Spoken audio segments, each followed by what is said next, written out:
Olá, boa tarde. Hoje é dia 3 de março de 2021. Na aula de hoje a gente vai dar sequência às nossas visitas virtuais. Então, a primeira visita é a visita numa propriedade americana também, onde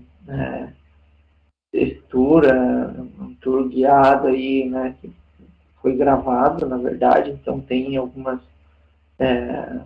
perguntas do pessoal que estava assistindo na hora, mas é interessante que ele mostra parte de criação das bezerras ali em gaiolas externas, né? Sistema de manjedoura ali é bem interessante. Vamos assistir. Assim que surgir dúvida, vocês podem ir me perguntando, ou botam no chat, ou podem questionar pelo microfone mesmo, tá, pessoal? Qualquer dúvida, a gente está aí para tentar ajudar a esclarecer, né? I'd like to welcome everyone today to American Dairy Association Northeast Virtual Farm Tour for our high school aged students.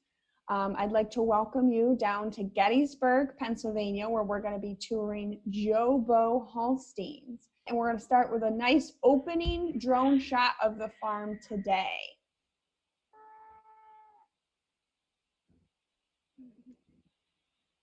So this is Jobo Holsteins in Gettysburg, Pennsylvania.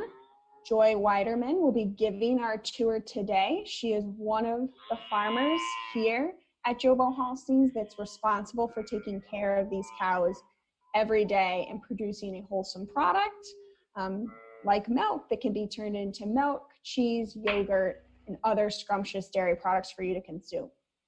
As you can see from this drone shot, this is up above the farm. You can see the pile where they keep the feed, which we're going to learn about, and also the freestall barns where they house the cows. So with that, I'm going to pass it off to Farmer Joy to open up our tour today.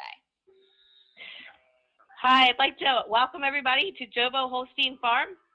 Here I farm with my family, my parents, Sean and Bonnie. They moved here in 1970 from Lancaster, Pennsylvania. Over the years, we grew the farm to our existing 1,000 cows that we milk today. And we did that so that my siblings and I could all be a part of it. My siblings, my sister Jo, my brother John, and my brother-in-law Dale, and myself, we all support our families off this farm. They say the average farm to support a family needs to be about 200 milking cows.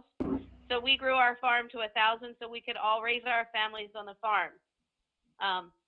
So we farm 1,000 acres and milk 1,000 cows 3 times a day, 365 days a year. So yeah, it's a lot of fun working with family. Here is where, these are called our hutches. These are our calves. When a calf is first born, she is fed colostrum, which is the mother's first milk. So a calf is not necessarily born with the immunity that she needs. So when we feed her colostrum, that is helping her, giving her the immunity to help build her immune system up so that she can be healthier and stronger.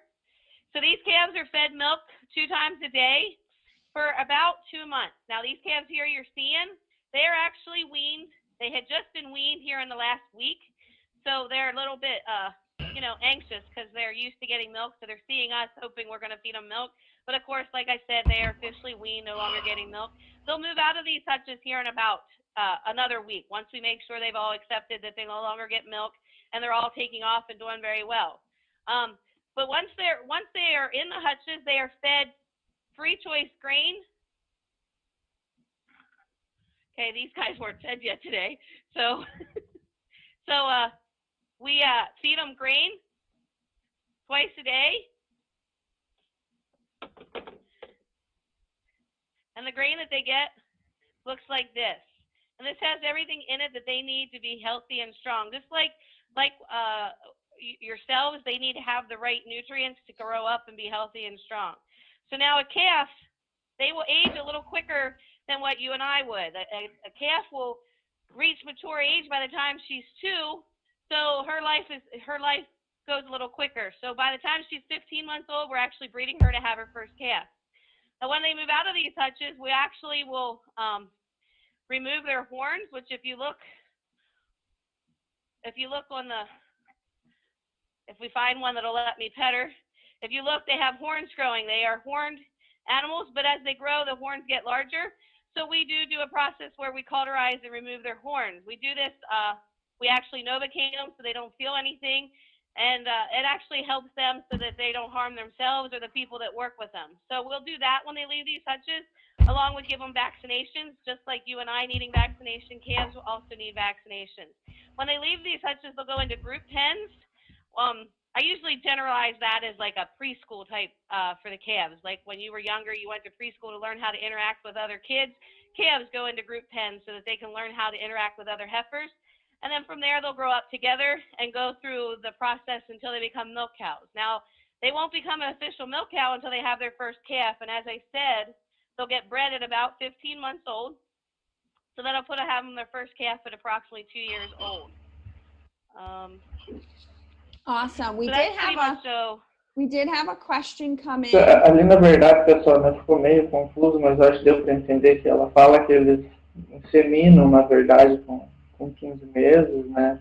E depois ele vai ter o primeiro parto lá aos 24 meses. É o que a gente tem como padrão, né? Também aqui no Brasil. Vocês viram que eles alimentam somente com alimento concentrado até os 2 meses ali, né? Vocês devem estar lembrados que o concentrado, como a gente viu na nossa aula lá de recria de bezerras e novilhas, é essencial para o desenvolvimento do rumen. Então, ali também eles não fornecem alimento volumoso, é somente água, ração e leite. Agora, depois que foram desmamados, eles começam a receber um pouquinho de feno de boa qualidade ali, né? Porque aí o rumen já é funcional, né? About the calves and calf rearing. So all the calves that you said on your farm are female. So what do you do with the male offspring that are sold? And do those calves become veal? And that's coming from a culinary program that's joining our tour today. So yes, everything that we raise on our farm is heifer calves. The bull calves, we actually have a few local farmers that buy our bull calves to raise for beef. And then occasionally some will go to auction where a possibility of veal facility will buy them. The few veal facilities I've been on are very well taken care of farms, and they're yeah, I'm not really sure where else to go with that question, but yeah, that's kind of what ours do. Awesome, great. So what we're going to do now is we're actually going to transition to the adult cows, which are actually just called cows on the farm. We're going to play a parlor video due to some connectivity issues at Jobo. We don't get good Wi-Fi service in the parlor. So we're going to play a pre-recorded video. In the meantime, Joy's going to head out to the freestall.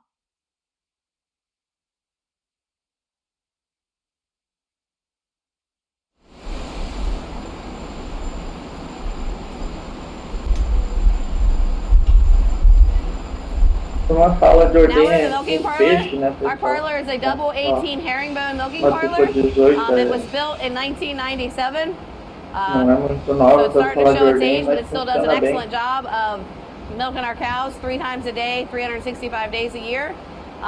We can milk, as I said, 36 cows at a time in here. We focus on milking one side, which is 18 cows. And then while they're milking, then we'll focus on milking the other side, which is 18 cows. Everything that makes our parlor work is actually in the basement. It's actually a subway parlor. So it's actually...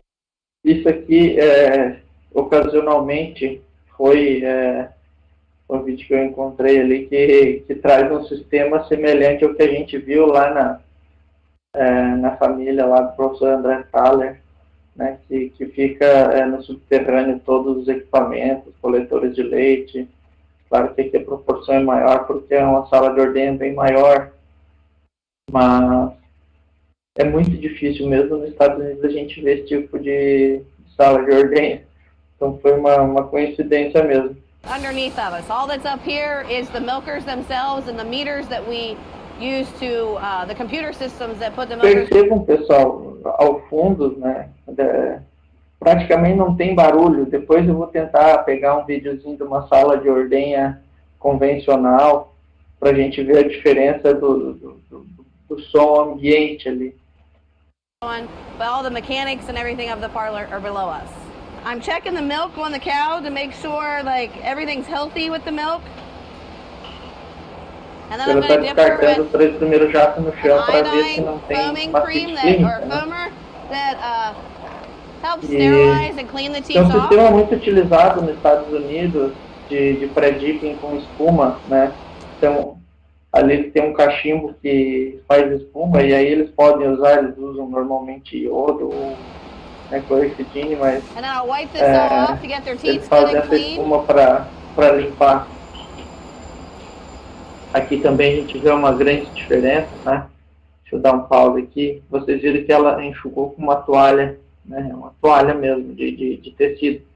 Isso aqui é muito comum, o pessoal nos Estados Unidos utilizar essa toalha. Então, por que a gente não recomenda no Brasil? Porque dificilmente no Brasil o pessoal vai seguir a risca o que eles fazem lá nos Estados Unidos. Então, eles usam uma toalhinha para cada vaca e é lavada após a ordenha, ou durante a ordenha mesmo já vai sendo lavada, como eles têm lá 1000 vacas nessa propriedade sendo ordenhadas ao mesmo tempo, né?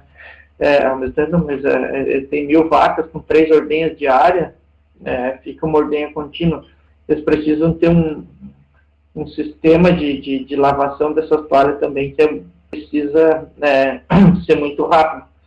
Então, eles têm uma lavadora industrial, uma secadora industrial, eles utilizam sabão para desinfetar. Então, então, no Brasil, para ser mais simples, o que a gente preconiza é o uso de papel toalha mesmo, que aí não tem como reaproveitar. And then I'll apply the milker.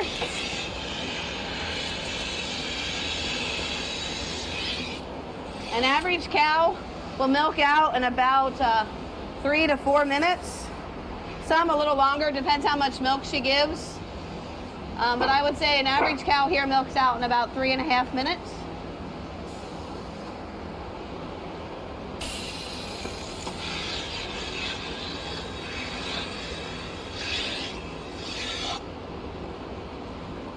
We milk our cows 3 times a day, 365 days a year. We do this to help keep them healthy. It keeps their milk, their udders don't get as full, doesn't stress them as much.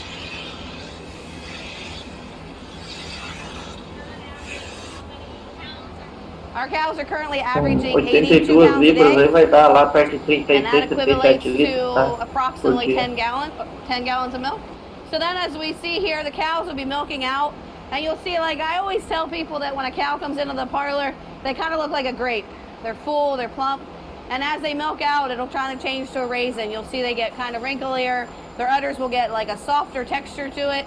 And everything in here is computerized, and it senses when the milk flow slowed down so that then the milker knows to come off. Most Esse é o times, as I extrator said, it takes automático, about né? 3.5 minutes. You Ele do have a retira o case cow that will take equipamento up towards da 5, but vaca 3.5 minutes is pretty automaticamente. much. Pessoal, tá tudo bem até aí? Tá dando para acompanhar? O som tá bom?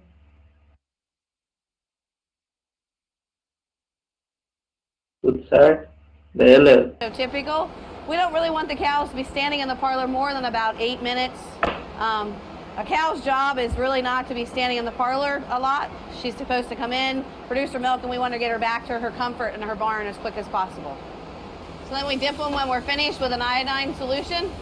So then once the cows are done milking, I can show you where the milk goes to from here. I can take you there and we'll head there next. So in here, this is the uma milk sala house. de ordenha dessa e consegue ordenhar uma duplo 18 com 2 pessoas só, né? Então, isso otimiza essas salas de ordenha grandes aqui, mesmo sendo bem grandes, você consegue trabalhar com poucas pessoas, tá? Então, lá é normal que 2 pessoas iniciam na ordenha e vão até o final dessa ordenha.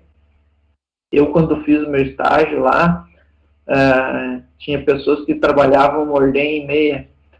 Então, dava 12 horas contínuas de trabalho. E aí é corrido, mas o pessoal, principalmente os imigrantes que vão para lá para trabalhar mesmo, eles fazem até 2 ordenhas por dia, né? De 2 horas, porque aqui, então, como é que funciona essas 3 ordenhas lá? Normalmente, eles vão utilizar praticamente as 8 horas, eles utiliza o máximo possível da capacidade da sala de ordenha, então sobra um tempinho só para a cada final de ciclo, quando termina a última vaca, se faz a limpeza da sala de ordenha, né?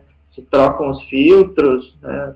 Mas lá eles tentam utilizar o máximo do tempo, então às vezes eles regulam a quantidade de vacas também pela sala de ordenha, né? Para chegar num tempo que tu não pode ter mais vaca do que a capacidade da tua sala de ordenha, né? Mas vejam que aqui tem 2 pessoas trabalhando só. We call it the milk houses because it's where the milk lives. So we were just in the parlor and you saw the cows being milked. The milk actually is pumped over to these big bulk tanks. These bulk tanks hold 6,000 gallons of milk. These tanks are emptied every 16 hours here at the farm. Now, when we're bringing that milk over from the cow's body temperature is 101.3. So that milk is 101.3 degrees. But it is our goal to get it as cooled down as quick as possible. So as it's flowing through the pipes to these bulk tanks, it goes through what's called a plate cooler. And that is a system that helps to cool the milk even faster so that when it hits these tanks, it's already started the cooling process. Now these tanks here get the milk as cold as quick as possible. So we have to get it to roughly 38 degrees. So this tank Lembra que essa temperatura aqui não é em graus Celsius, né, pessoal? Então, por isso, 38 ele já está 4 graus, vamos dizer assim. By the time, within 3 hours, it should be at roughly 34 to 38 degrees is where we want it. You don't want it to go under 34 because then you start flirting with the freezing process and you don't want the milk to freeze. So it's always our goal to keep it as cold as possible. Every time this milk is emptied or this tank is emptied, it is sterilized and washed with a sterilization system that we have to be inspected once a month by our co-op, Land O'Lakes, to make sure that we pass all those health and safety guidelines. We have to score at least a 92% or higher. And it is our goal here at Jobo to score as close to 100, if not 100, as possible. If we don't score those scores, if they find something wrong, we can't ship milk. It's very, very important that we are shipping the healthiest and cleanest product that we can possibly. So in that process of checking the cleaning process to make sure everything, our milk inspector also evaluates our protocol for how we take care of our cows. It's very important that we... O problema desses tipos de tanque, né, pessoal, ela falou bastante dessa parte de limpeza, é um tanque fechado que não tem como verificar, né, a cada ordenha, diferente dos nossos tanques de expansão, que tem uma tampa e a gente abre, a gente está observando sempre ali. Então, eles precisam ter um sistema de limpeza que funcione muito bem, né? Porque, do contrário, quando ele não está, quando ocorre algum problema, por menor que seja, se a limpeza não for 100% eficiente, começa a multiplicar bactérias ali, e aí a contagem bacteriana total desse leite aumenta muito, né? E isso faz com que o leite acidifique e que o leite não passe na qualidade, né? Então, acaba tendo que descartar esse leite. So none of our animals, none of the milk that hits this tank has antibiotics in it. Now, if you have the question about whether we treat an animal with an antibiotic, if we have an animal that is sick, we will treat her with an antibiotic. But that being said, she no longer can go in the main milk stream. I can no longer sell her milk, and I have to send her, she lives in her own barn, a hospital barn, which at some point we will see. She'll live in the hospital barn until she has became healthy and passed all the tests so that I can send her back into the mainstream. This can take anywhere from 10 days to as long as 35 or 40 days to get a cow clean enough to resell her milk. So when we want to take care of our cows, we want to do everything we can to make sure they're healthy, but we also want to make sure we are selling a healthy and clean product to our consumers. If it accidentally happened that a farmer was to sell antibiotics in her milk, the milk is tested. So every time a tanker comes to pick up our milk, it is tested. And knock on wood, it has never happened here, but if it would happen that there would be antibiotics in the milk, we'd have to dump that load of milk. We are not allowed to sell it. If it passes and gets through, then we can start to get fined. We can get fined from our co-op. We can actually be shut down. We can actually not sell milk. So it's a pretty serious thing to sell milk with antibiotics in it.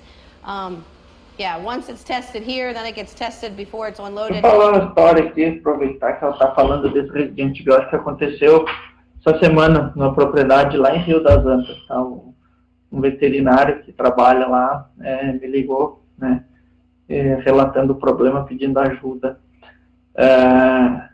Tem um produtor lá que não estava usando antibiótico em nenhuma das vacas e o leite acusou resíduo de antibiótico.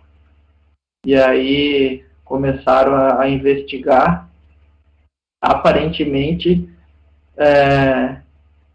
o resíduo do antibiótico estava vindo da pastagem. Né? E aí a gente foi aprofundando a investigação e, ao que tudo indica, a granja utilizava dejeto suíno, de creche suíno. Então, nessas granjas de creche, às vezes usam muito antibiótico por conta de diarreia, e era utilizado dejeto suíno para adubação, né? E aí ficou testando positivo, agora ele não sabe mais fazer. Pegou o resíduo em todas as vacas, deram positivo para resíduo de antibiótico lá de macrolide, você não tem um grupo de antibiótico. E está sendo um problema agora, ninguém está sabendo como agir, né? Provavelmente vai ter que roçar todo aquele pasto lá e descartar. Mas até agora a gente não chegou ainda numa certeza, porque não existe nenhum teste para que seja fiel para dosar antibiótico na pastagem, né? Então é um caso que a gente nunca tinha visto e que apareceu agora. Então a gente vai tentar dar uma aprofundada nesse estudo aí, porque é uma coisa bem interessante. At the bottling plant, and then it's tested again before it goes into the process. So it goes through several tests to make sure there's nothing in it. And again, if it gets caught, it equals large fines, it equals not being able to sell your milk. It's just not something we would want to do, or anybody would want to do for that matter. Awesome. So great information there from Joy. A question did come in. You ship to Land O'Lakes, but where specifically, what products does your milk go into, Joy? So our milk predominantly goes to Mount Holly Springs, and that's a butter plant. Every now and then it'll go to help fill orders a little bit further south in Georgia, Virginia, but primarily ours goes to Mount Holly Springs for butter. Awesome. And then 2 other questions came in kind of pertaining to the health benefits of milk. The first one is, why is milk a part of a healthy eating plan? So milk's one of the most healthy drinks you can drink because of all the vitamins and nutrients in it. You know, it's full of calcium, vitamin D, there's just endless opportunities for what it is. But it's beyond that. It's the most all-natural drink you can drink. When you go to sporting events and you're playing a game and you're really wore out, if you drink a cup of like chocolate milk at the end, it'll give you that energy and give you the vitamins that you need to replenish. There's nothing that's added to milk. It's all 100% natural. So there's not many drinks. There's only a few drinks out there that are like that. That's an added benefit to it. Awesome. And then another question is kind of based around potential confusion. Why are other so-called milks not actually milk? Well, this is an interesting question, and it's kind of a hot topic for dairy farmers. So milk is a product of producing a mammal. So how you can get milk from a nut or a soybean or all those other things out there that they're selling as milk is beyond me, because it's not an all-natural product. It didn't come from a mammal producing animal. The only one product that they do technically call the liquid inside of it milk is a coconut. So that, if you look that up in the dictionary, that is actually what coconut, the juice inside of a coconut, is called milk. However, you can't make milk from a nut. So it actually takes more of a factory, more of an imprint to make almond milk, and as a dairy farmer, that hurts me to say almond milk. I would prefer to say almond juice. So when you're thinking about milk, you're thinking about an all-natural product, a product that doesn't take, anything added to it to make it. It's 100% natural all on its own. So to sell an almond juice as an almond milk, it actually took like more manpower to make that. So that's why it's so hard for a farmer to be okay with the fact that we call almond milk milk. Not saying there's not a need for those products out there, because there is for the people that have allergies and whatnot, but yeah, it should really not be called a milk. Awesome. Great response. And then also we had a question come in about does milk get graded for quality or tested for harmful pathogens? And I think Joy did a great job answering some of those questions in the Milk House. If you have any other specific questions pertaining to that, please just write it in via the Q&A feature. But I'm going to let Joy take it away and talk a little bit about how they care for the cows when they're not in the milking parlor. So I showed you the calves before, and I talked about how they become cows once they have their first calf at 2 years old. And when they have their first calf, this is actually where they come to. They come to what we call a freestall barn. A freestall barn is a barn built that has stalls in it that they can freely lay wherever they'd like in those stalls. So that's why it's called a freestall barn. Now, esse sistema desse freestyle aí, tá, pessoal? Um freestyle aberto, né? E a gente vê que eles utilizam muito esse lanterninha, eles chamam de lanterninha essa abertura na parte superior, que ajuda a saída dos gases, né? Então, muitas vezes vocês vão ver esse tipo de construção com essa abertura na parte mais superior aqui, onde os gases podem sair, ajuda bastante, né? Now, if you look behind the cows here, the cows are out front eating. If you look behind the cows, the free stalls are actually bedded with sand. That sand is much like you and I would maybe go to the beach and lay on. However, it's recycled sand. So that sand, we actually, every time the cows go to the parlor to be milked, we actually flush the barns out with water, and then we reclaim that sand. So it actually goes, once I talk about our manure handling system later, you actually, I'll actually explain to you how we separate the sand and we can stack it up. And then over a process of time, the liquid will drain off of it and it'll become dry enough that we can reuse it. It's just one of the many ways that we recycle and try to be more efficient here at Jobo. So also in this freestall barn, you will see the black pipe above their heads. That's actually a sprinkler system. That system is in the summertime when it's really hot, just like you and I get hot, so do the cows. They're all.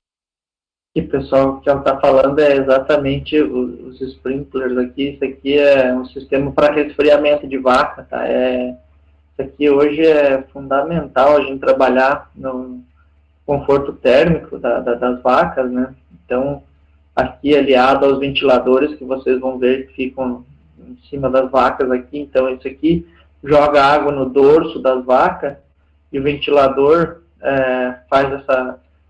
produz o vento e aí a troca de calor fica uma eficiência muito maior. Então, melhora muito a questão do conforto térmico, diminui problemas relacionados a estresse térmico. Ultimate temperature is about 65 degrees. They don't like it a whole lot hotter than that. So you want to do everything you can to make them as comfortable as possible. So what we will do is we will have sprinklers run on them while they eat, and then the fans will cool them off and keep them dry. Again, a lot like you and I, we might jump in the swimming pool to take a swim in the summertime, and then you may stand in front of a fan to cool off or go run around the yard and then jump back in the pool. Cows are a lot like that. They like to be cooled off. These fans and these sprinklers are set with thermostats. So once the temperature gets above about 70 degrees, then the fans will kick on, and about 72 degrees is when the sprinklers will kick on. So it's kind of a neat thing when you think about it, that we're always trying to do everything we can to keep the cows as comfortable and cool as possible. So also, if you look in front of the cows here, this is their feed, all right? And in this feed, again, and I say a lot of times, just like you and I, but the cows need the right nutrients to survive and be healthy. So this particular group of cows you're looking at is milking about 80 pounds a day. So 80 pounds a day would equivalent to roughly 10 gallons of milk. So we not only have to feed them a ration or a diet so that they can be healthy to produce that amount of milk, but also to make sure we keep the right amount of weight on their backs and keep them healthy so that they're growing. So in maintaining. In this particular feed here, which this is called TMR, which stands for Total Mixed Ration. Now in here you can see there's chopped up corn, and then just like you and I again, we can't necessarily digest the corn kernels. So for cows, we will break it up into very small pieces to make it easier for them to digest. because the corn is an excellent base of energy for them. But again, we have to make it so they can digest it. Also in here, there's chopped up hay or rye leach. Now, the reason this has a brown, because of course you see it out in the field and it's green, but in this particular feed here, it looks brown. That's because it's fermented. And actually, we have to ferment it over approximately 2 months or longer, just so that the cows can get the right nutrients out of it. Then you also see Está falando da silagem, né? mineral and vitamins and different added things to put in there. Sometimes we'll actually feed the cows something called cottonseed, which is what, the cotton that's taken off the seed for your shirts, and we'll actually feed the seed to cows. Some farmers may feed chocolate to their cows. At one time, we actually were feeding citrus pulp, which is actually oranges ground into like pellets. So there's all kinds of cool things that we try and feed the cows so that they can be healthy and productive.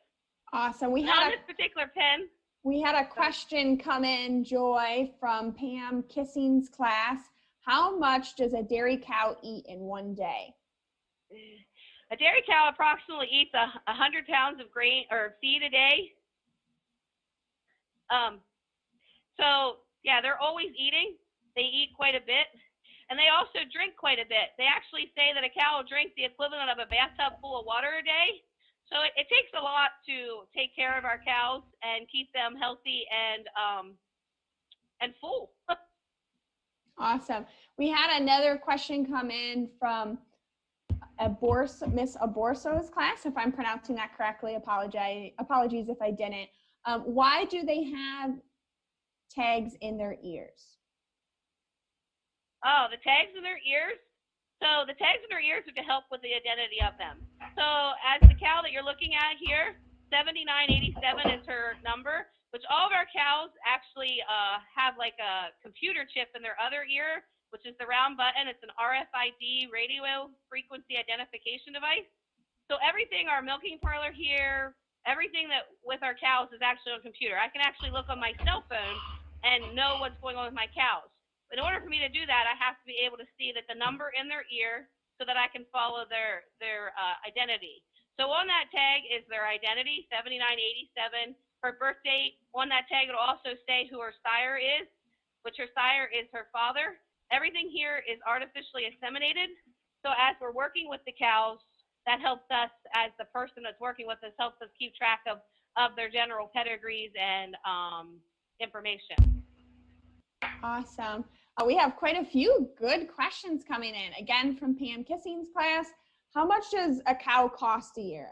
How much does it cost to feed them, house them? And that might be a rough estimate. I know it can sometimes be tough to know the exact dollar amount. So it costs us approximately $9 a day to feed our cows. I'd have to do math to really put everything into it, like to add the electric and general equipment costs and all that. Yeah, I would say a year you're probably looking at I'd probably say you're looking at $1,000 to raise a cow, give or take. It's not cheap. It's not like having a dog in your backyard. I know that they say from the time a baby calf hits the ground till she is ready to be a productive milking cow, you're going to have approximately $2,000 in her to take care of her, to breed her, to have the vet expenses and everything here. So again, to take care of a cow, it's not a cheap venture. That's why sometimes tough decisions have to be made to take care of your cows. Ultimately, dairy farmers truly love the animals they're taking care of, but it is not a cheap venture. So sometimes we have to make decisions based around the expenses. Awesome. And then a question from Miss Catherine Delaney's classroom. What precautions are in place to prevent the spread of infection or disease among the cows in the barn population? So we do a lot of vaccinations here. From the time they're first born, they're getting vaccinations. We also, any cow that comes in here has to actually be, if she's never been here before, she actually has to go through like a quarantine process where she's kind of by herself to make sure that she doesn't have any kind of diseases that we can spread to our herd. So we do a lot of vaccinations here, much like you would have had to get vaccinations to enter school, vaccinations to maintain your status in school. We have to do that for cows too. Awesome. And we have a few more questions, but I want to, if you have a few more points you want to cover, we can come back to the questions unless you want to answer them now. Well, no, I just kind of wanted to touch base on the different breeds of cows that you're seeing here. The Yeah, black that'd be and white great. ones, of course, are Holstein. The one that I showed you earlier, the 7987, she's a brown Swiss. Brown Swiss can vary in color from as light as, and actually this cow has a name. Her name is actually Parton. She's named after a lot of famous, her cow family is named after like a lot of famous singers. Like her mother was Pickler, or excuse me, her daughter's name is Pickler. So we're always looking for neat T names to go along with famous singers for that particular cow family. But they can range, brown Swiss can range from as light of color as that to a darker color like 8543 here. That's also a brown Swiss. Now she does have some Holstein mixed in her, so she's kind of a mixed breed as we call her. The next one up, 8216, is actually a red and white Holstein. She's just like the black and white ones, except for her color is a red color. So there's several different breeds of cows here. We actually milk 4 different breeds of cows here. The brown Swiss and the Holstein are roughly the same size. Now, if we had a Jersey to point out to you, they tend to be smaller. Cows. A mature Jersey weighs about 1,300 pounds. Yeah, that's actually a brown Swiss. This one here is a Jersey. So a mature Jersey probably will weigh about 1,200 to 1,300 pounds, whereas a mature Holstein will probably weigh up close to 1,700 pounds. Now, this particular group that you're looking at right now, they're all first lactation cows. They're all 2-year-olds. So, of course, as a cow gets older, she'll grow and develop and mature a little more. She'll get bigger. So, as you see them get older, they will tend to grow and be larger in size. Awesome. I had a question. Então, vocês viram que, como eles vendem para gordura, normalmente eles botam algumas outras raças, além do holandês, para dar uma melhorada nos teores de gordura do leite, né? Então, o Jersey é muito boa, parte suíço, né? Só que, é claro, a grande maioria lá é holandesa, ainda porque é a raça que mais produz. Então, quando a gente pensa em produção total por lactação, o holandês produz mais gordura do que o Jersey, né? Mas na produção, né, na concentração de sólidos do leite, o Jersey é melhor. E é por isso que eles acabam colocando algumas vacas para tentar dar uma melhorada na média. Então, consegue melhorar um pouquinho a média da porcentagem de leite, do leite que vai ser entregue no dia. Isso faz bastante diferença, às vezes, alguns pontos percentuais aí. Pode melhorar bastante a qualidade do leite. And how many cows are born at your dairy each year? And that's also from Pam Kissing's class. So we have approximately 500 heifers and probably 600 bull calves born here a year. Once the milking herd once a cow becomes a milk cow, once she's had her first calf, it is your goal to have her have a calf about every 13 months. The reason for doing this is because when she has a calf, her milk supply comes in. So the further she goes away from having that calf, the less milk she actually will produce. So in order to rejuvenate her milk supply, you need her to have another calf. So to do so, we have to have her have a calf about every 13 months. So since we milk about 1,000 cows, that means roughly 1,000 cows will have calves throughout the year. We let the cows calve year round. We don't do seasonal calving. So we could have calves born any day of the week. And I would say an average day here, there's at least 1 calf born a day. Some days there's as many as 15 calves born, which makes it pretty chaotic for the person taking care of the baby calves. But we all do this because we love it and truly love what we're doing. So it just makes every day interesting. Awesome. We kind of have a 2-part question from Pam Kissing's class. First is, how long is the working day at the dairy? You know, how many hours a day is someone at your farm working? And then specifically, how long is your work day every day? So there is actually someone here 24 hours a day. There's actually somebody in the barns 24 hours a day. as I said before, we milk cows 3 times a day, so that pretty much so means we're milking cows round the clock. So there's always someone here. An average work day for someone can vary anywhere from 8 hours to as many as 16 hours, depending on what's going on, depending what crops need to come in, what the weather is going to do. I know in the fall when we're trying to get the corn off the field, if they're calling for rain or bad weather, we might work a really long day to get the crops in. My day particularly starts at 4 a.m. in the morning. I usually go home to see my kids off to school, which I have 3 kids that are roughly the age that I am talking to today. They're 8th, 10th, and 11th graders. So I go home to see them off to school, and then I'm back here at the farm. And my day varies. It depends on what all's going on. Last night, I got home about 5:45, or excuse me, 6:45. So my day was roughly a 12-hour day with a little break to go see my kids off to school. So it just varies. There's always something going on, and it just depends at what point you decide, hey, you need to go home and be in your house. The number one thing we do is make sure that our cows are taken care of, that we've done everything we can to do to take care of those cows. And then after that, it's kind of what else needs to be done to finish our day out. All right, so I'm going to ask one more question before we move on to the manure management portion of our tour. And it's from Miss Catherine Delaney's class. Essa parte agora é uma parte bem interessante, tá, pessoal? Que ele vai falar do reaproveitamento. Na verdade, não é tanto de esterco, né? É porque ali eles usam a cama de areia e eles reaproveitam. We have somebody that starts off their day by cleaning the trough up. So that means they go through and any leftover stale feed laying from the day before, they'll clean out, and the cows will start with fresh feed. So at about approximately 6 a.m., cows are fed fresh feed.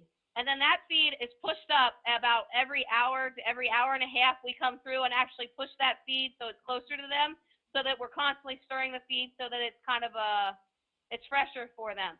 So this feed that you see in front of them now will be with them till tomorrow morning when we clean it out to give them fresh. Now, of course, tomorrow morning when you see it, there won't be as much here, whereas now there's more here because they've just been fed not real long ago. So cows will graze all day. It's kind of the same thing. I don't know if any of you ever heard the statement, you shouldn't graze like a cow because that means you're eating all day long, but that's ultimately what we want a cow to do. We want them to graze. We want them to eat all day long. A truly happy, productive cow is a cow that's either eating, laying down. They're the 2 things we prefer. If she's eating, she's happy, she's healthy, and she's filling her belly. And if she's laying down, she's resting, and she's comfortable and making milk. So that's our goals here. Something that's kind of cool that I like to tell people or tell kids is, you notice how the cows make little bowls in their feed? A cow will dig out her own bowl. When we come through here and we push those bowls closed, that'll make them dig out new bowls that'll make them eat more. It's kind of funny to watch because you can see cows that have their bowl all cleaned out exactly like they want it.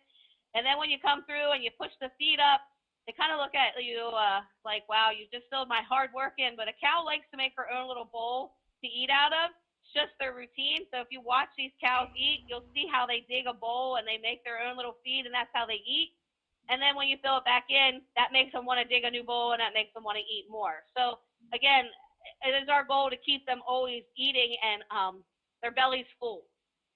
Awesome. So now we're actually going to play a video of the manure storage on the farm. And while we do that, Joy is going to talk about how farms recycle manure and use it not as waste, but actually as fertilizer, and the ramifications they have to follow to manage that manure appropriately.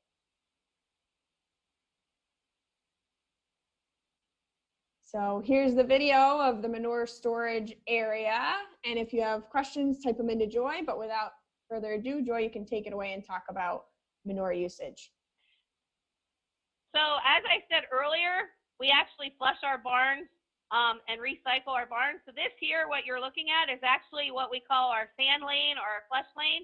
And in here, the water actually, when we flush the barns out, the water goes to a drain at the end of the barns, and then it goes under the ground in pipes to this system here that actually has like rumble strips that the liquid goes over and allows the sand to separate.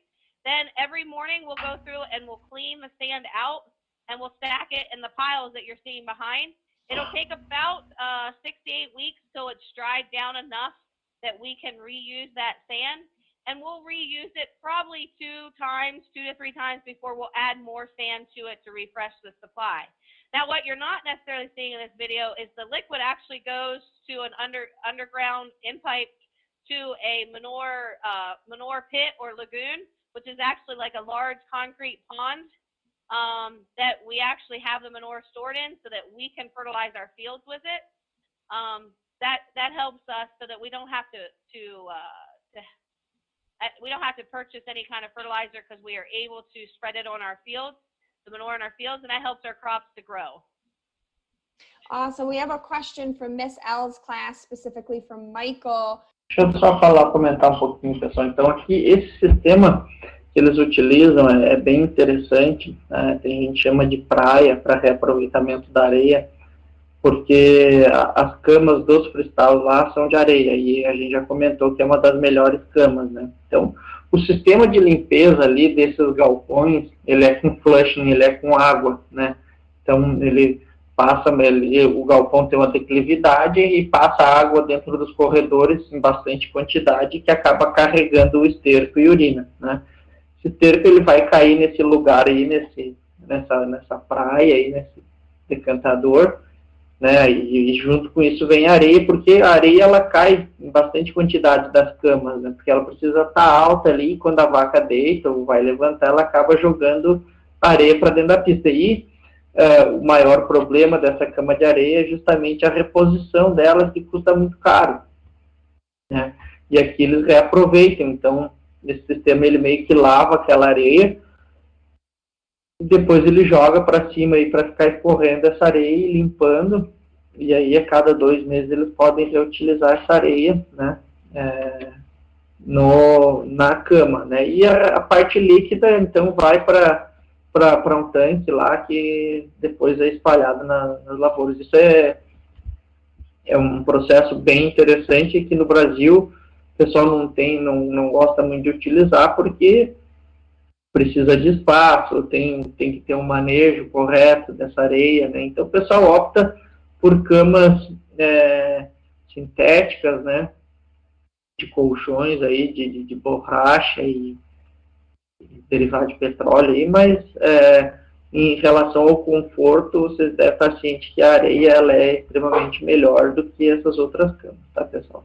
Então, isso aqui é um procedimento que a gente vê pouco no Brasil devido ao trabalho que ele dá, mas que traz um resultado muito bom para quem pretende utilizar esse sistema de cama de areia.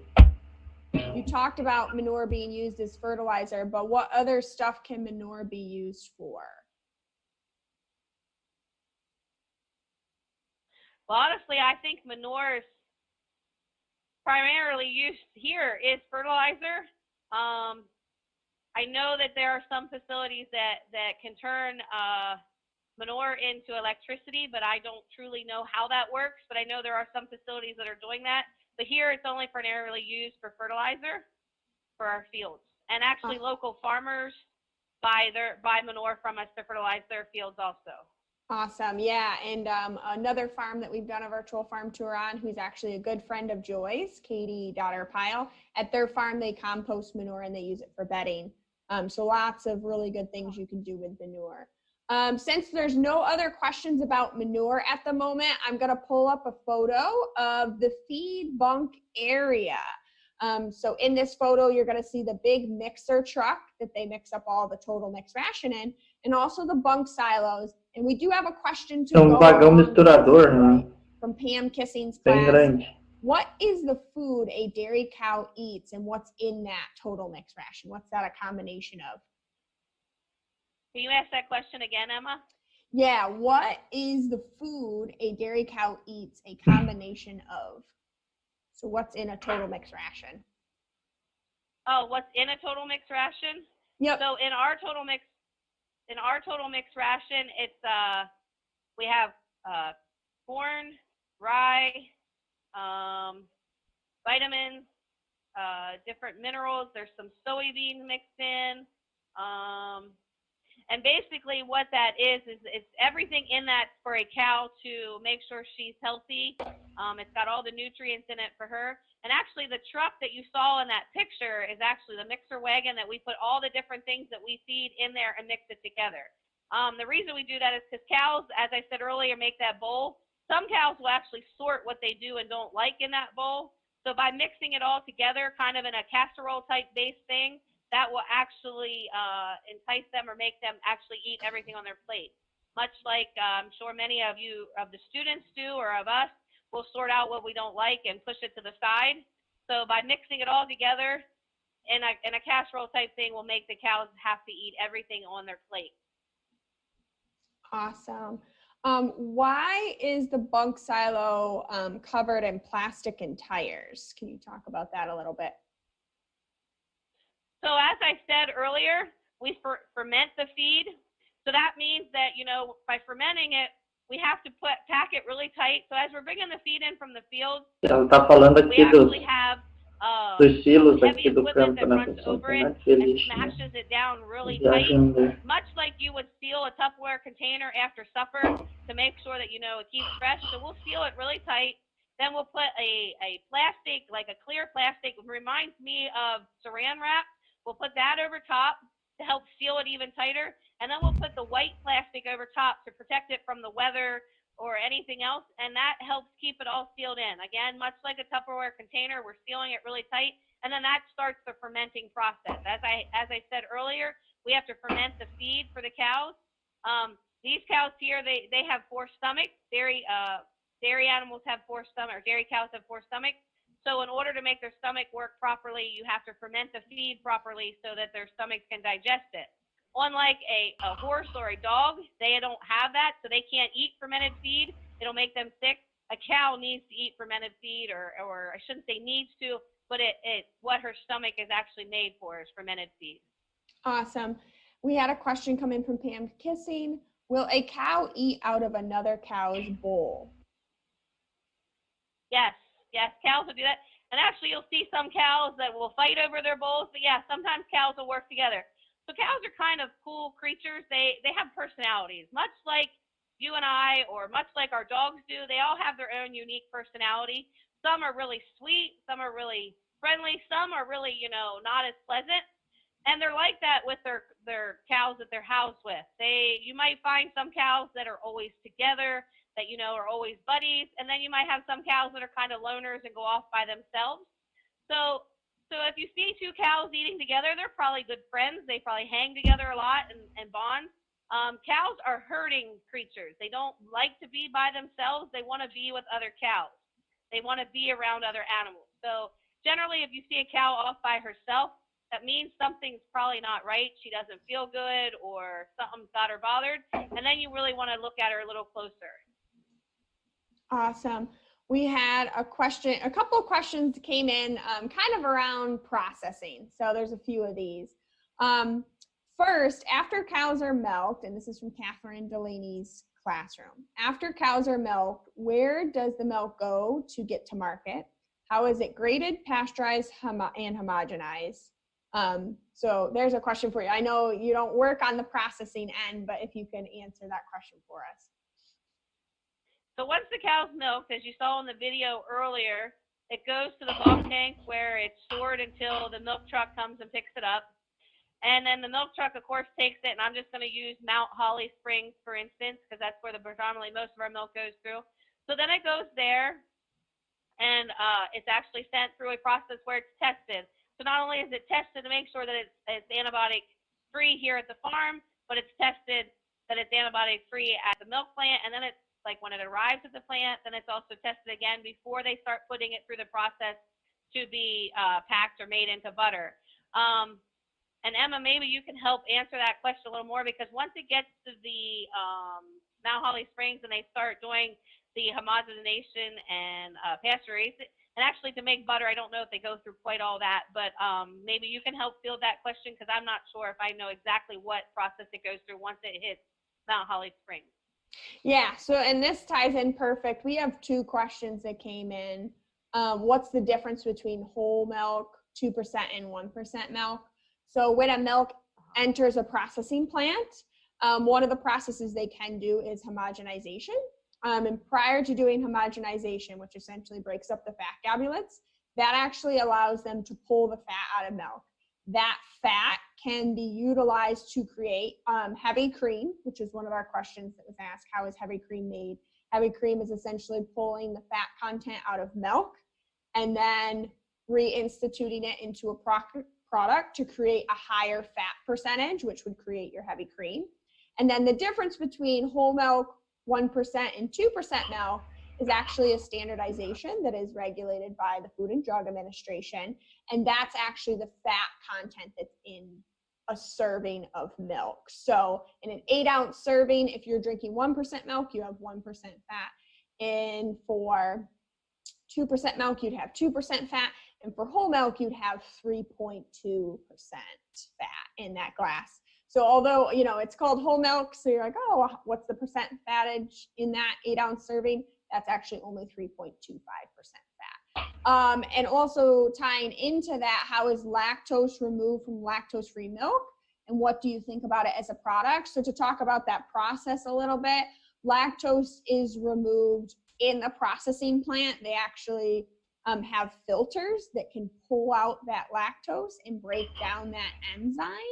So if you do have a lactose intolerance, they break it down to lactase so then you can digest it. I think it's a great product that helps people consume dairy. I'll pass it off to Joy. What are your thoughts on lactose-free milk? So I think that lactose-free milk is a necessity for the people out there that have that allergy.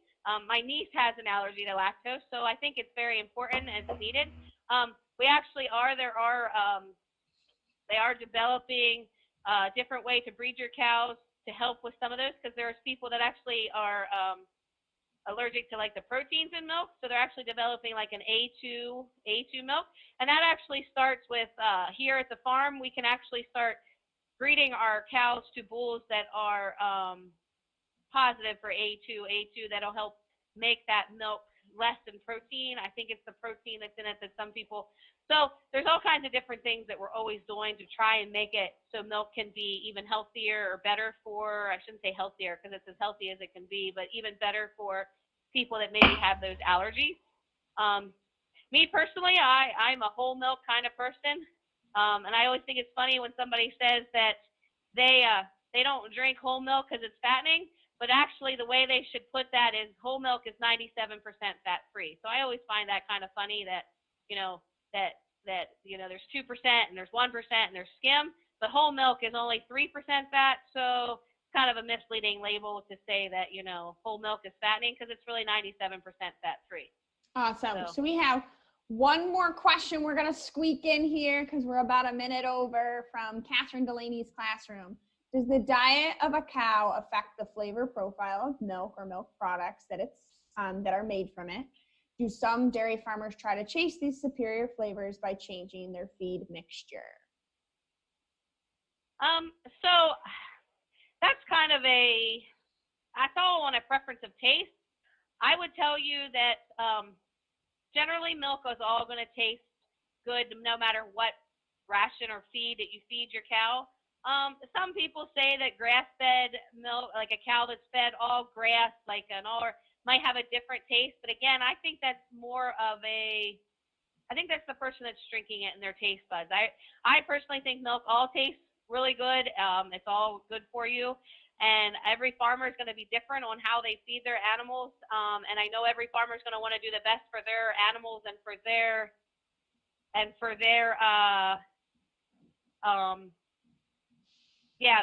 for their livelihood. So, but as to say that it tastes different, no, I don't think it's going to make a big difference in taste. Again, it's all on what your taste and your taste buds. Awesome. So that concludes our tour. Thank you everyone for some awesome questions today. Like I said, the recording will be sent out to all of you. You also do have access to our Young Minds Inspired dairy lesson plans as well. So if you want to do some curriculum lesson plans in your classrooms, you can do that with that resource link that was sent out to everyone. Also, if you have further questions for Joy, Jobo Holsteins is on Facebook. Feel free to follow their Facebook page and ask more questions of Joy that way. And with that, I'm going to pass it off to Joy. Any last comments for our... Beleza, aí já tá falando. Tranquilo, pessoal. Isso aí, então, eu peguei esse vídeo principalmente pelo manejo do esterco lá, que eu acho bem interessante o que eles fazem. Eu achei um videozinho aqui que fala um pouquinho de uma das fazendas brasileiras aí de grande importância, né? É a Fazenda Colorado. Tem uma... É do Globo Rural, né? Então, ele vai dar para ver um pouquinho, não é tão recente, tá, pessoal? Mas dá para ter uma base. Depois eu tento achar algum outro videozinho de uma mais recente da Colorado, mas a Fazenda Colorado é bom, vale a pena a gente conhecer um pouquinho. Hoje em dia, muitas granjas leiteiras são tão tecnificadas que acabam parecendo uma fábrica de leite. É o caso da Fazenda Colorado, uma das maiores produtoras de leite tipo A do Brasil, que nós vamos conhecer agora. A Fazenda Colorado fica pertinho da cidade de Araras, a 180 quilômetros de São Paulo. Tem 1.700 vacas em lactação, que produzem média de 41 litros de leite por vaca por dia. A história da Colorado começou há 50 anos, quando o empresário Lair Antônio de Souza comprou a Fazenda Bom Jesus, tradicional produtora de café e leite dessa região. O filho dele, Carlos Alberto de Souza, diz que a família faz questão de preservar o antigo estábulo, construído em 1923. Quando vocês adquiriram aqui a fazenda, começou produzindo quantos litros por dia? Ih, era pouquinho. Ali não produzia nem 100 litros de leite, era pouquinho mesmo. Era um barrilzinho, aqueles dois barrilzinhos de leite de 50 litros. Eram tudo vaca mestiça e depois, com o tempo, nós fomos trocando para vaca holandesa. Hoje a Colorado conseguiu reunir um rebanho de 3.700 animais puros de origem da raça holandesa preta e branca. As novilhas são mantidas em semi-confinamento, mas depois da primeira cria, são transferidas para o barracão do confinamento, onde vivem as vacas em lactação. Essa é uma das instalações mais importantes da fazenda. É um barracão, um único barracão, de 20 mil metros quadrados. Quer dizer, são 2 hectares de barracão. O médico veterinário Sérgio Soriano diz que o desafio aqui é diminuir a temperatura do ambiente, que no verão pode alcançar até picos de 38 graus. Qual que é a importância de se manter essa temperatura agradável aqui dentro? A grande diferença para a vaca é que ela gasta muito da energia que ela consome nos custos de comida para se manter viva. Então, num ambiente estressante, calor, mosca, ela acaba perdendo a capacidade de produzir leite para se manter respiração, ela acelera a respiração. Isso faz com que ela tenha menos energia disponível para o leite. A técnica usada por eles para diminuir vai dar pra a gente ver bem, temperatura pessoal, se chama né? ventilação. Isso aqui é o mesmo sistema que a gente viu lá na fazenda do irmão do professor Thaler. Claro que é um barracão muito maior, mas é o cross ventilation que a gente vai ver também. O sistema funciona da mesma forma, só porque lá na propriedade do professor, da família do professor, fica de um canto do outro do barracão, e aqui fica na lateral. O jeito funciona melhor. São cruzadas. Na lateral. O ar entra através dessa cortina de água e é sugado pelos exaustores gigantes que ficam na outra extremidade do barracão. Isso mantém a temperatura ao redor dos 22 graus e renova o ar constantemente.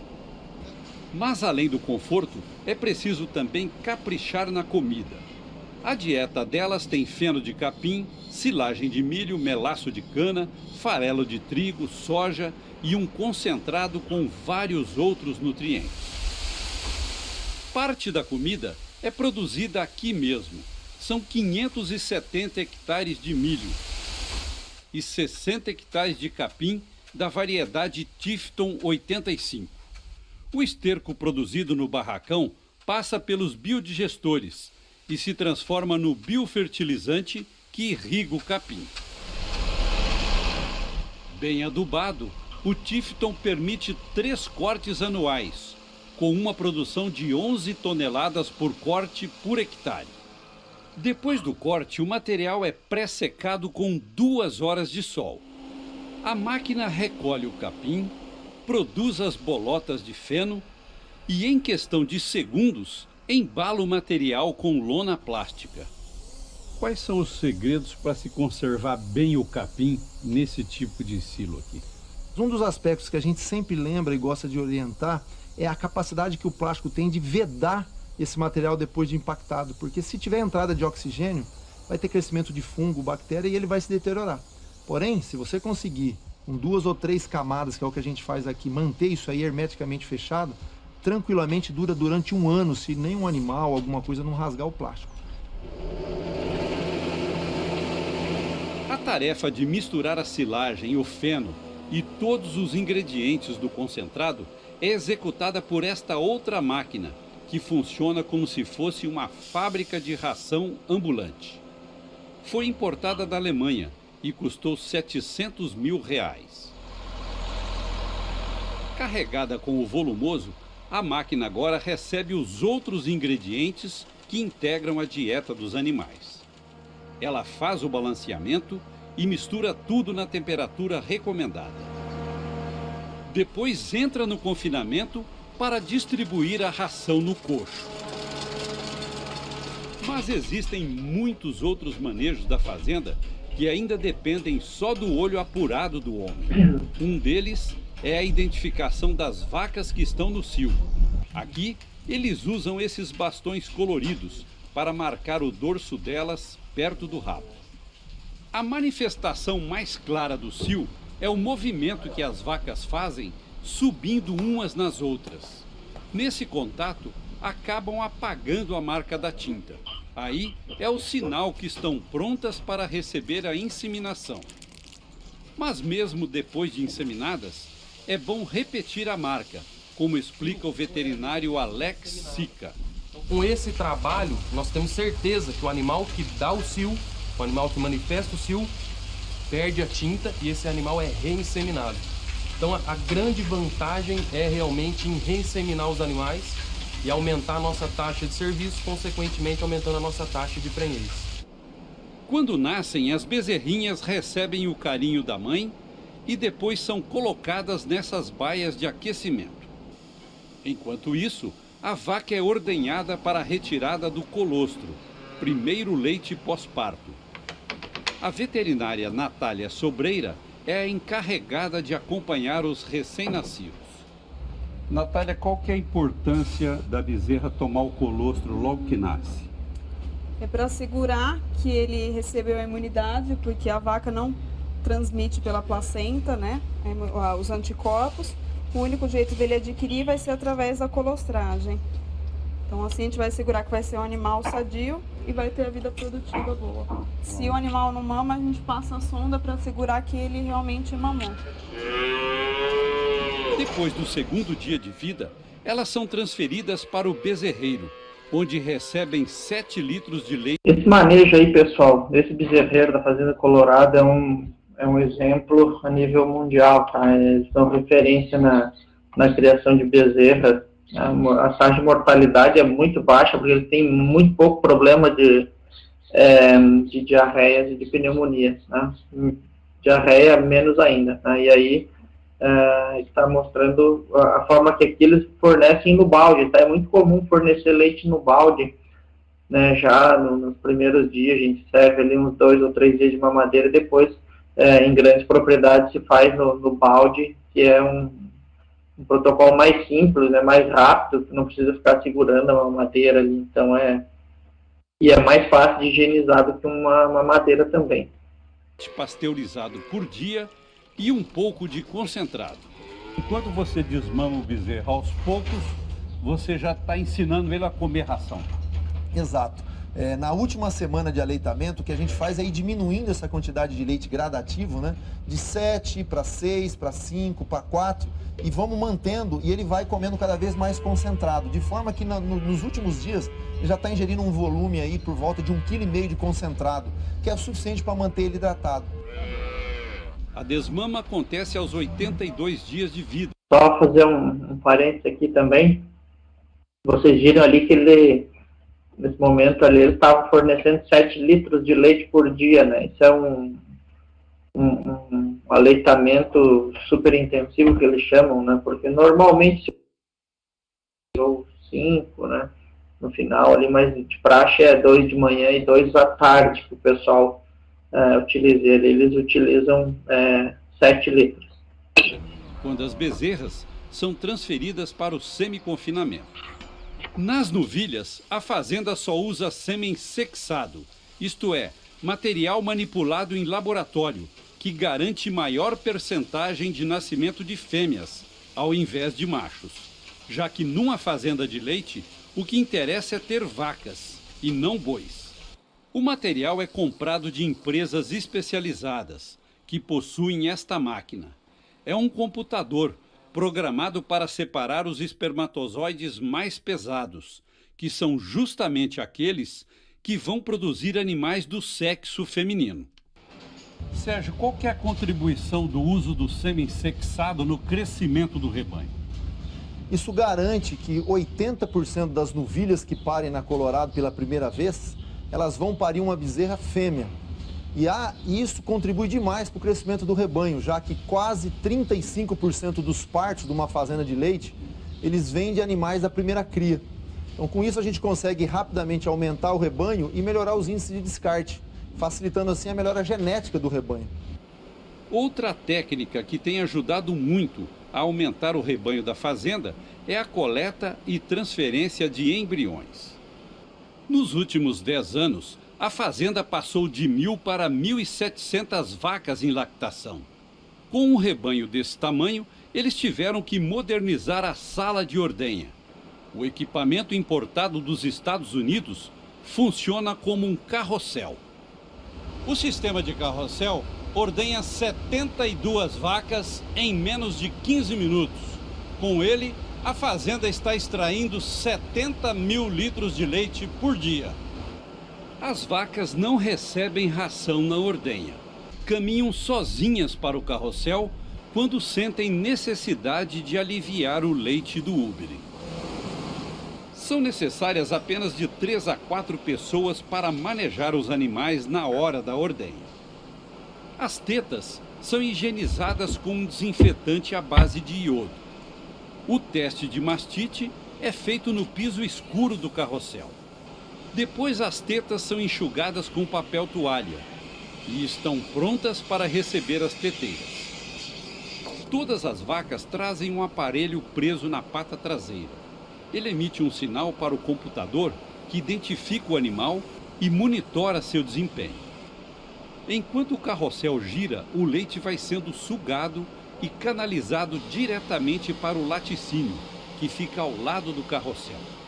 Aqui o produto é pasteurizado, homogeneizado e envasado como leite tipo A. A fazenda se encarrega da comercialização em padarias e supermercados. Quando a vaca chega perto do final do giro do carrossel, o computador registra sua produção e libera a teteira automaticamente. Esse é o primeiro aviso de que sua jornada está terminando. O segundo é a aproximação deste tambor de plástico. Ao encostar a cabeça nele, é o sinal de que é hora de sair e dar lugar para outro animal da fila. Assim, o carrossel vai girando.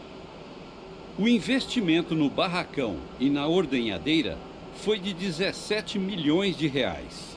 Nós pegamos financiamento através do BNDES, com juros adequados para a agricultura e do qual nos desafiou a fazer esse projeto. A ideia é pagar em 5 anos. Uma boa parte dos funcionários vive na colônia da fazenda. Aqui a sucessão familiar é uma tradição. Seu Pedro Hernandes, por exemplo, herdou o emprego do pai dele, que hoje está aposentado. Qual que é a história da família aqui na fazenda, seu Pedro? A minha mãe nasceu aqui na fazenda. Nós somos nascidos aqui, estudamos juntos, casamos. Um lugar gostoso de se morar, né? Um lugar, uma casa boa, tudo bom. Os filhos da gente têm o trabalho na fazenda mesmo. Ricardo, o filho mais novo do seu Pedro, é operador de máquinas. E Rodrigo pilota os computadores da fazenda. Isso mostra que uma fazenda leiteira, por mais tecnificada que seja, vai depender sempre da dedicação do homem para funcionar. Ao todo, a Colorado emprega 270 funcionários fixos, que se revezam em 3 turnos para fazer funcionar essa fábrica de leite.